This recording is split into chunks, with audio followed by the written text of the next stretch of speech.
Bill पेश किया गया है उसके फ़ौरन बाद इलेक्शन कमीशन ऑफ पाकिस्तान का रद्द-ए-अमल आया है कि इस बिल की अभी कोई हैसियत नहीं।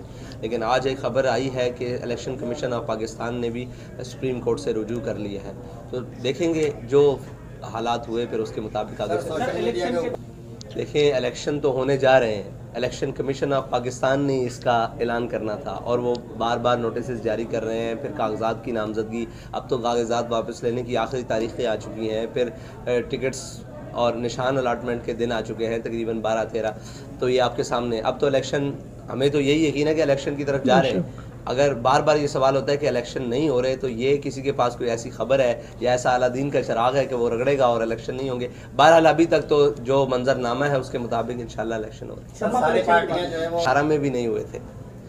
अगर आप ये कहें कि इलेक्शन तो हुए लेकिन शफाफ नहीं हुए, 2018 में भी नहीं हुए। आरटीएस सिस्टम उठाया गया और उस वक्त बहुत सारी धांधली की गई, बल्कि तहरीक लब्बैक पाकिस्तान के एक बहुत बड़े वोट बैंक के ऊपर डाका डाला गया। सिंध के अंदर भी, फिर कराची के अंदर भी, फिर पंजाब, पूरे पाकिस्तान के अंदर हमारी जो सीट्स बनती थी वो हमें नहीं दिया गया। लेकिन इस दफ़ा इंशाल्लाह आरटीएस जितना भी बैठेगा हम उसे कंधा देकर और ज़ोर देकर उठा कर रखेंगे। देखें, अगर कराची की आवाम हो या सिंध की आवाम, वो MQM के मंशूर से और उसके दस्तूर से अगर भुला चुकी है, निस्यान कर चुके हैं, तो फिर तो शायद हमें नुकसान होगा। और अगर उनको ये याद है कि इन्होंने पिछले जिस अदवार में हुकूमत में गुजारे या हुकूमत के साथ गुजारे या जीत कर या जो भी, जो कराची की आवाम का, सिंध की आवाम का एक ही है साहब, ज़रा जो हाल किया है, अगर वो इनको याद रहा तो इंशाल्लाह फिर हमें फ़ायदा होगा। मुल्क में अदम इस्तेकाम की सूरत हाल, सियासियत में इस्तेकाम और पहली बात तो ये है कि मुल्क के अंदर इस वक्त सबसे बड़ा मसला वो सियासी अदम इस्तेकाम है। उससे भी बड़ा मसला हमारी माशी पॉलिसी हैं और गरीब के लिए जो 2 वक्त की रोटी नापैद कर दी गई है। उसके बाद तब्दीली के नारे पर चलने वाली हुकूमत ने जो इस मुल्क का हाल किया, फिर उसके बाद एक PDM की हुकूमत ने जो इस कौम का हाल किया, महंगाई के अंदर हर चीज़ की कीमतें दुगनी कर दी। उसके लिए हमारे पास यही है कि कौम के वसाइल कौम के ऊपर खर्च किए जाएँ। देखें, यहाँ पर एक नारा लगाने के लिए आता है, वो अपने सियासी मकासद के लिए सारा कुछ करके, कौम के हवाले करके सारा कुछ, और ख़ुद दरमियान से निकल जाता है। अभी PDM की हुकूमत आई, उन्होंने जो दे मार 4.5, जो आपने सिंध में भी हालात देखे, कोई पूछने वाला नहीं था। वफाक में सेटिंग हो चुकी थी और उसके बाद तो अलियान सिंध के साथ जो खेल खेला गया है आपके सामने ही था।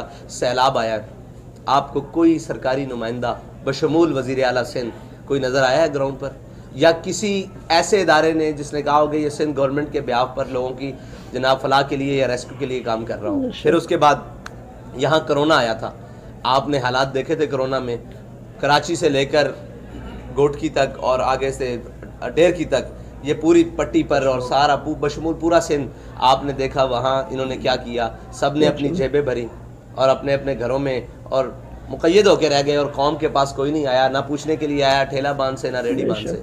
फिर इतने, मैं मेड़ तक आया था, अंदर तक सिंध में, अंदर औस्ता मोहम्मद तक सारा गया था। मैंने सिर्फ उनसे जाकर इतना पूछा कि भाई हम तो हैं एक NGOs की तर्ज पर काम करने वाले, ये जो आपके पास हुकूमती वसाइल हैं, आप जिनके साथ पिछले 30-40 साल से यहाँ हाकिम है एक जमात, तकरीबन कुछ बीच में से अरसा ऊपर नीचे हुआ होगा, 30-40 साल से मुसलसल रकम, तो आपके पास कोई उनका नुमाइंदा, ज़रूरी नहीं कि वज़ीर आला साहब, कोई उनका नुमाइंदा, कोई गवर्नमेंट का नुमाइंदा, किसी इदारे का नुमाइंदा। उन्होंने कहा जी हमें तो आज तक पूछने ही कोई नहीं आया कि हम किस हाल में बैठे हैं। तो मैंने कहा ये आपके पास जो है, उन्होंने कहा ये मुकामी फलाही तंजीमें हैं जो, और नाम क्या है, आप पहुँचे हैं और बाकी जो तंजीमें पहुँची हैं, तो तंजीमात ने काम अच्छा किया बनिस्बत गवर्नमेंट के, तो हक उनको होना चाहिए जो काम बगैर गवर्नमेंट के अच्छा कर रहे हैं, कि उनको होना चाहिए।